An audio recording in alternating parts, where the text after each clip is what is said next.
할렐루야. 오늘도 우리 하나님 아버지와 주 예수 그리스도로부터 은혜와 평강이 여러분의 삶과 가정 가운데 함께 하시기를 축복합니다. 금요 기도회 때마다 일과 영성이란 주제로 여러분 함께 말씀을 나누고 있습니다. 그리고 오늘은 그 세 번째 시간으로 일과 소명에 대해서 여러분과 함께 말씀을 나누도록 하겠습니다. 구인구직 매칭 플랫폼인 사람인이라는 그 회사에서요, 현재 직장인을 다니고 있는 성인 625명을 대상으로 미래 자녀의 희망 직업을 조사한 결과를 발표했습니다. 여러분은 여러분의 자녀가 어떤 직업을 가지셨으면 좋겠습니까? 여러분도 한번 생각해 보세요. 내 자녀가 어떤 직업을 가졌으면 좋겠습니까? 라는 그 물음에 놀랍게도 미래 자녀 희망 직업 선호도가 1위가 공무원이었습니다. 그리고 2위는 의사, 약사, 간호사 같은 의료인이었고요.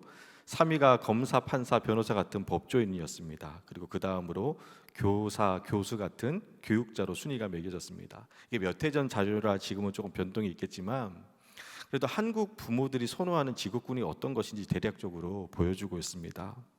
그런데 반면 이와 비슷한 조사를 미국에서도 진행했는데요. 미국 부모들이 그 자녀 희망 직업 1위는요. 한국에서는 3D 업종이라 취급되는 엔지니어가 1위였다고 합니다. 이 통계 자료를 통해서 나온 결론은 한국 부모들은 자녀들의 직업을 선택할 때 경제적 안정을 가장 중요시 여기는 반면에 미국 부모들은 자녀들의 직업을 선택할 때 생산적인 일 그리고 보람에 중점을 둔다라는 것이었습니다. 수긍이 되면서도 참 이렇게 씁쓸하다고 해야 될까요? 한국의 이 대다수의 부모님들에게 직업은 어떤 소명이나 자아 실현 또는 사회에 기여하는 것이라기보다는 그저 돈을 벌기 위한 수단에 불과하다라는 겁니다. 그러다 보니 소위 말해 이 철밥통이라 불리는 공무원 아니면 의사, 약사, 간호사 같은 의료인이나 법조인 그리고 교육자 같은 직업을 선호하게 된 것입니다. 그리고 이런 성향으로 인해서 이 좋은 직업, 나쁜 직업이라는 사회적 통념이 발생했습니다. 직업에는 귀천이 없다고 하지만 어느샌가 우리의 인식 속에는요 직업에 귀천이 있습니다. 마치 영화 친구에 나오는 명대사죠. 네가 아버지 뭐 하시노? 다 들어보셨죠? 이게 원래 더 맛깔나게 해야 되는데 네가 아버지 뭐 하시노? 이런 질문을 던진다라는 것 자체가 그 아버지의 직업으로 학생을 평가하고 판단하는 것다는 것이겠죠. 근데 여러분 하나님의 입장에서 보면요. 네가 아버지 뭐 하시노라는 것은요 하나도 중요하지 않습니다.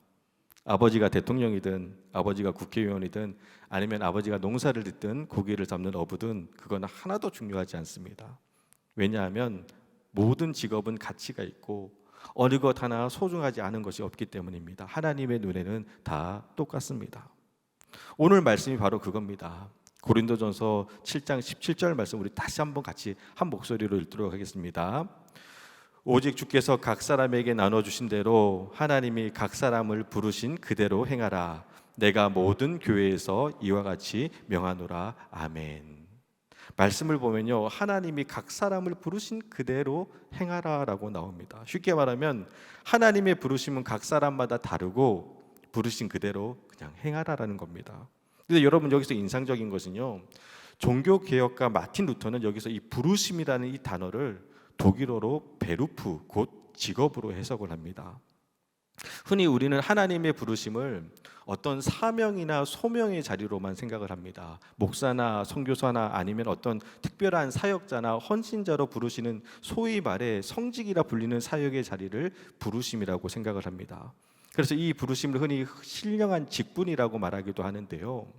근데 루터는 자신의 논문에서 크리스천이라면 누구나 신령한 직분을 가졌으며 직무의 종류가 다르다라는 것 말고는 아무런 차이가 없다라고 말합니다.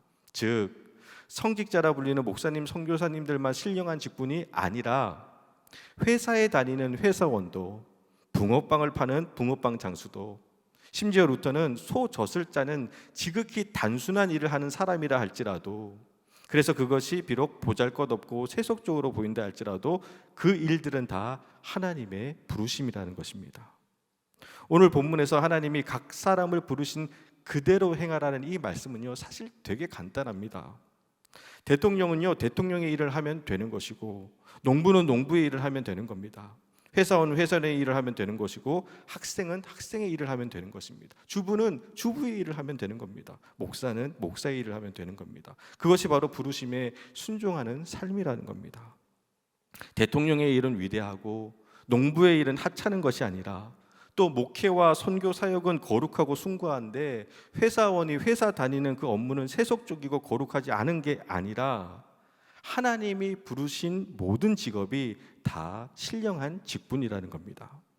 그런 의미에서 우리가 하는 모든 일은요, 하나님을 향한 예배며 주님을 기쁘시게 하는 순종이라는 겁니다.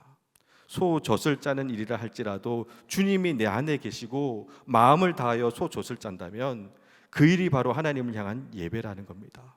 즉 여러분 어떤 일을 하든 그 일은 하나님이 여러분을 부르신 신령한 직분이라는 겁니다. 이것이 바로 오늘 말씀의 제목인 일과 소명입니다. 그리고 또 여러분 하나님이 우리에게 주신 달란트가 다 다릅니다. 우리 오늘 본문 말씀 다시 한번 같이 한 목소리로 읽도록 하겠습니다. 다시 읽겠습니다. 오직 주께서 각 사람에게 나눠 주신 대로 하나님이 각 사람을 부르신 그대로 행하라. 내가 모든 교회에서 이와 같이 명하노라. 아멘. 오직 주께서 각 사람에게 나눠 주신 대로라고 합니다. 여러분 은사가 다 다르다라는 겁니다. 제 친구 중에 이 김욱현이라는 친구를 있습니다. 저는 보통 실명을 거론합니다. 이 김욱현이라는 친구가 있는데 얘가 서울에 있는 그 여자 고등학교 영어 선생님입니다. 이 친구가 하나님께 받은 그 은사는 달란트는요 정말 부러워요. 그게 무엇이냐면 절대 음감입니다. 피아노를 한 번도 배운 적이 없는데 피아노를 칩니다. 이 친구가 말하기를 학교 갔다가 교회 들려서 잠깐 기도하고 피아노 앞에서 이 건반 두들기면서 이렇게 놀고 있는데 이 친구가 그냥 한 말 그대로 제가 인용할게요. 이 찬송가 사부 악보가 눈에 확 들어오면서 손가락이 움직이고 이러는 겁니다. 이런 일이 있습니다. 그리고 또 절대 음감이다 보니까 한 번 들은 거군요 그대로 다 따라칩니다. 피아노를 치는 모습이 얼마나 멋있는지 몰라요. 근데 이 친구는 하나님이 주신 달란트를 하나님을 위해서 쓰겠다며 지금도 반주자가 없는 개척교회에서 찬송가 이 반주를 하고 있습니다. 저는 이 친구의 은사가 너무 부러워요.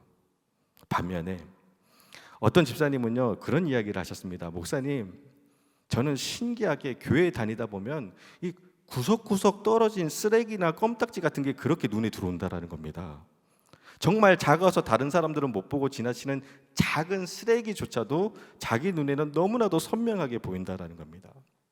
그래서 웃으면서 말씀드렸습니다. 집사님, 그거는 청소의 은사입니다. 아니 목사님 무슨 청소의 은사라는 게 있습니까? 라고 당황하시는데 결정적으로 청소의 은사입니다라니까 별로 안 좋아하세요. 여러분 어떠세요? 혹시 청소의 은사 받으시면 여러분 어떨 것 같으신가요? 솔직히 우리는 예언이나 방언, 치유나 아니면 제 친구처럼 절대 음감 또는 특별한 재능이나 기술 같은 은사 받기를 원합니다. 그런데 여러분 하나님이 주시는 은사는요 다 달라요. 오직 주께서 각 사람에게 나눠 주신 대로 각 사람에게 나눠 주시는 은사가 다 다르다라는 겁니다. 병 고침의 은사는 대단하고 청소의 은사는 보잘것없는 것이 아닙니다. 병 고치는 은사나 청소 잘하는 은사나 다 똑같습니다. 왜냐하면 하나님이 주신 것이기 때문입니다. 이 은사는 주님의 몸된 교회를 세워가고 이 땅에 하나님 나라를 확장시켜 나가기 위해서 주신 선물입니다. 그래서 여러분 절대로 은사는요 좋고 나쁘고가 없고요 또 이 은사는 내 자랑이 되어서는 안 됩니다. 즉 오늘 말씀은 여러분 간단합니다. 남들이 가진 은사 부러워하지 말고 또 남들의 직업 부러워하며 내가 지금 하고 있는 일에 소홀하지 말고 하나님이 각 사람을 부르신 그 자리에서 그대로 행하라는 겁니다. 여러분 하나님이 정말 중요하게 보시는 것은요 너가 어떤 직업을 가지고 있느냐가 아니라 그 직업에 어떤 마음가짐으로 일하고 있느냐라는 겁니다. 이런 비유가 적절한지는 모르겠는데요 대충 일하는 환경부 장관보다 자신이 맡은 지역을 위해서 최선을 다해 청소하는 환경미화원을 하나님은요 더 인정하십니다. 그럼 이렇게 반문하실 수도 있을 겁니다. 목사님, 환경부 장관이랑 환경미화원은 그 능력과 영향력이 다른데 어떻게 똑같다라고 말씀하십니까? 자, 이것은 여러분 하나님의 관점에서 생각해 보면요, 쉽게 이해할 수가 있습니다. 하나님의 구원은 환경부 장관이 되어서 엄청난 업적과 공로를 이루었다고 해서 받는 것이 아닙니다. 또 큰 영향력도 없이 그저 동네 쓰레기를 치우는 환경미원이라고 해서 별로 공로가 없으니 구원받지 못하는 것도 아닙니다.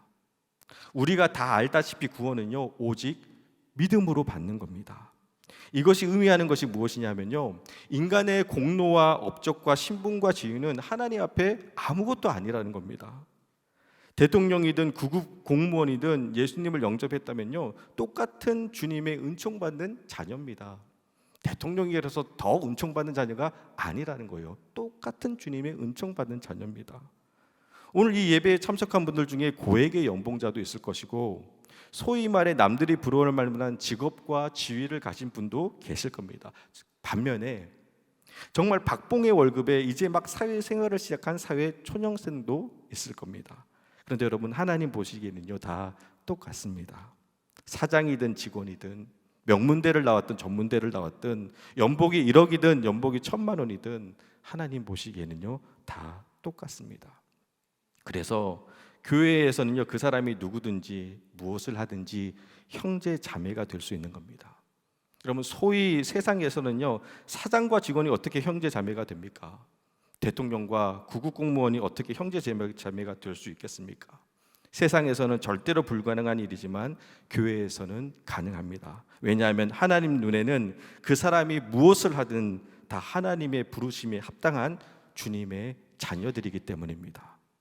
네, 여러분, 여기서 대신 중요한 것이 있습니다. 그것은 어떤 직업을 가졌느냐가 아니라 내가 지금 하고 있는 일에 얼마나 충실한가입니다.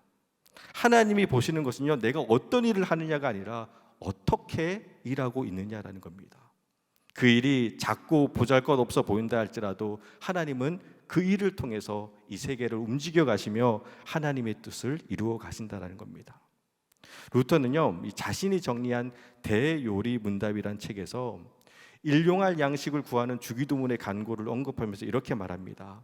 우리가 하나님께 일용할 양식을 달라 하는 그 기도하는 순간 하나님은 그 기도에 응답하시기 위해서 수많은 부르신 자들을 통해서 일하십니다. 예를 들면 지금 내 앞에 빵 한 조각이 있다라고 가정을 해볼게요. 이 빵 하나, 이 일용할 양식이 내 앞에 오기까지 씨를 뿌리고 추수한 농부의 일함과 그 알곡을 가공한 방앗간 기술자의 일함, 그리고 그 가루를 포장해서 상품으로 만든 공장 노동자의 일함, 그 상품을 마켓으로 이동시킨 트럭 기사의 일함, 그리고 그 밀가루를 사서 빵으로 만든 제빵사의 일함이 담겨 있다는 겁니다.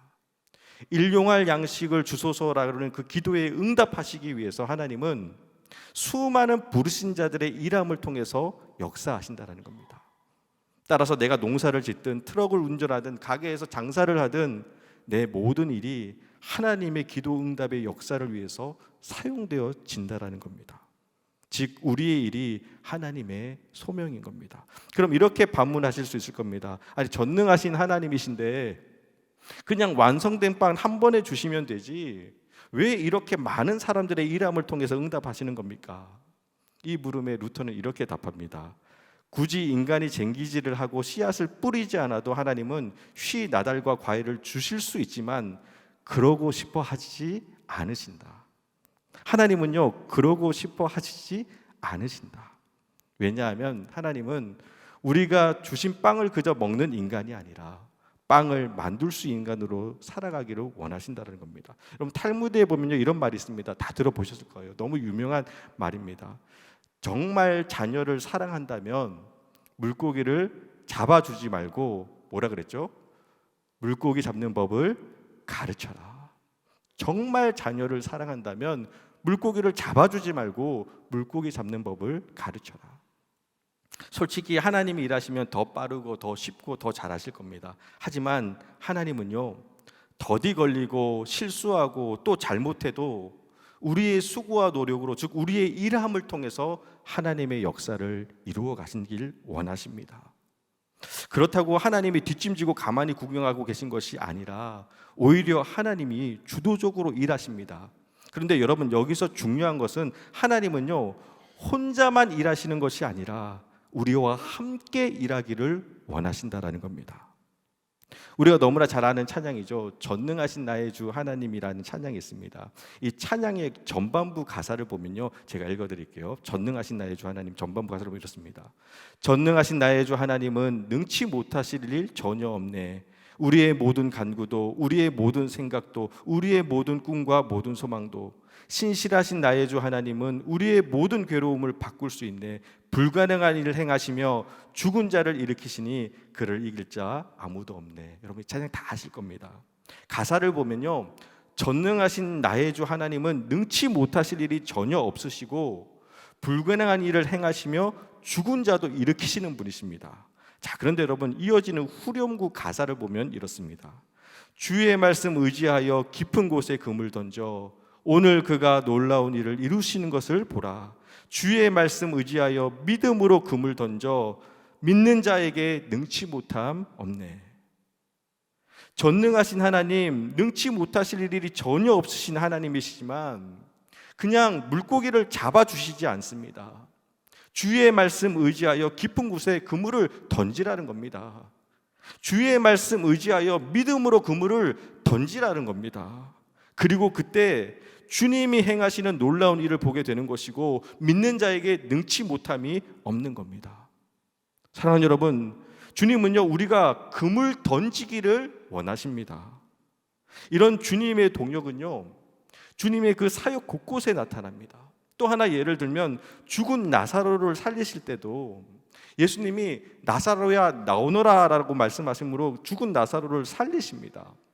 근데 여러분, 요한복음 그 말씀을 보면요, 그 전에 사람들을 향해서 뭐라 얘기하냐면 무덤을 막고 있는 돌을 옮겨 놓으라 라고 말씀하십니다. 죽은 자도 살리시는 주님이신데 그냥 나사로야 나오너라 라고 하면 돌문이 자동으로 쫙 열리고 나사로가 나와도 되잖아요. 그런데 요한복음 11장 39절 말씀을 보면요, 예수님이 말씀하십니다. 너희가 돌문을 옮겨 놓아라. 일을 시키십니다. 너희가 돌문을 옮겨 놓아라. 왜냐하면 주님은 혼자가 아니라 우리와 함께 하나님의 놀라운 역사를 이루어가기를 원하시기 때문입니다. 우리와 함께. 그런 의미에서 지금 여러분이 하는 일이 무엇이든지 주님의 말씀에 순종하고 있다면 그것은 소명이 되는 겁니다. 그물을 던지든 돌문을 옮기든 농사를 짓든 회사에 나가든 하나님의 놀라운 역사를 이루기 위한 소명을 감당하고 계신 겁니다. 그러니 지금 하시고 있는 일에 여러분 마음을 다하세요. 그것이 작고 보잘것없어도 그 일을 통해서 하나님은요, 놀라운 하나님의 역사들을 만들어 가십니다. 마지막으로 이 이야기 하나 해드리고 오늘 말씀을 마치겠습니다. 제가 2년 2개월의 군복무를 마치고 제대를 했습니다. 복학할 때까지 그 몇 개월의 시간이 있어서 집에서 쉬고 있는데, 아니 정확히 놀고 있는데, 저녁 후 3일째 되던 날 저희 어머니께서 말씀하셨습니다. 군대에 다녀온 노고를 인정해서 일주일 동안은 아무 말 하지 않겠다. 하지만 일주일 후에도 놀고 있으면 그때는 밥을 주지 않겠다라는 겁니다. 물론 그렇게 말씀하셨지만 저는 믿지 않았습니다. 왜냐하면 여러분, 옛말에 이런 말이 있습니다. 가문 논에 물 들어가는 것과 자식 입에 밥 들어가는 것만큼 보기 좋은 게 없다고 했습니다. 들어보셨나요? 가문 논에 물 들어가는 것과 자식 입에 밥 들어가는 것만큼 보기 좋은 게 없대요. 그만큼 자식 입에 밥 들어가는 모습은 부모님의 마음을 즐겁게 한다는 겁니다. 저는 이 옛말을 철석같이 믿었습니다. 그런데 착각이었습니다. 일주일 후에 정말 밥을 안 주시는 겁니다. 당황해서 물었습니다. 엄마 왜 밥을 안 주냐고. 저희 어머니가 하신 말씀이 데살로니가 후서 3장 10절 말씀, 제가 읽어드리겠습니다. 데살로니가 후서 3장 10절 말씀입니다. 우리가 너와 함께 했을 때 너희에게 명하기를 누구든지 일하기 싫거든 먹지도 말게 하라 하였더니 아멘. 여러분, 저희 어머니는 말씀의 사람이었습니다. 이 말씀에 순종하셨고 정말 일하지 않는 저에게 밥을 주시지 않았습니다. 그래서 울며 겨자 먹기로 급하게 일자리를 구하러 다녔습니다. 그래서 그 시간 동안 참 여러 다양한 일자리를 경험했던 것 같아요. 남양주에 있는 가구 공장에서도 일해 보았고 일용직 근로자로도 나가 보았습니다. 식당 알바는 물론 그물에 걸린 해파리 제거 작업까지 기회가 되는 대로 여러 일들을 경험해 보았습니다. 근데 이제 와서 가만히 보니까 그때 그 일들이 다 하나님의 계획이었고 하나님의 부르심이었습니다. 가구 공장에서 일할 당시에는요, 신학교에 복학하지 않으려고 했습니다. 제대하고 나니까 목회할 자신이 없었습니다. 근데 그때 일을 하면서 아이러니하게 다시 소명을 재확인하는 시간과 사건들이 있었습니다. 아니, 가구 공장에서 무슨 목회적 소명을 다시 발견할 수 있느냐를 의아해하실지 모르지만 하나님은 그때 만난 사람들과 사건을 통해서 다시 한번 저에게 소명의 확신을 주셨습니다. 또 일용직 근로자로 일하면서 하루 벌어 하루 사는 사람들의 그 절박함을 공감할 수 있게 되었고, 그것이 저에게 목회함에 있어서 너무나 큰 자산이 되었습니다. 나무를 자르고 벽돌을 나르는 일 하나조차도 다 하나님의 부르심이었고 소명이었습니다. 마치 그물을 던지고 돌문을 옮김으로 주님의 놀라운 역사를 경험했던 것처럼, 너무나도 단순하고 별 볼 일은 없는 것처럼 여겨지는 지금의 나의 일에도 하나님의 부르심과 소명이 담겨 있다라는 것입니다. 여러분 꼭 기억하시길 바랍니다. 하나님은요, 지금도 우리와 함께 하나님의 놀라운 이야기들을 만들어가고 싶어 하십니다. 주어진 삶의 자리에서 여러분에게 맡겨진 일에 마음을 다하시길 바랍니다. 그것이 비록 작고 보잘것없는 것처럼 보여진다 할지라도 그 일을 통해서 하나님은 이 땅에 하나님의 뜻과 계획을 이루어 가실 줄 믿습니다. 여러분의 삶의 자리에서 믿음으로 순종하며 맡겨진 일을 성실히 감당함으로 위대한 하나님의 일들을 이루어 가시는 그런 충성스러운 일꾼들이 되시기를 주님의 이름으로 축원합니다. 우리 시간같이 선포된 말씀을 생각하며 함께 찬양하고 기도하기를 원합니다. 여러분, 주님은요, 우리와 지금도 동역하기를 원하십니다. 여러분의 삶의 자리에서, 일터에서 여러분 믿음으로 그물을 던질 수 있으시길 바랍니다. 그물을 던지는 지극히 평범한 일상과 일 가운데서도 여러분 하나님의 놀라운 역사가 시작될 줄 믿습니다.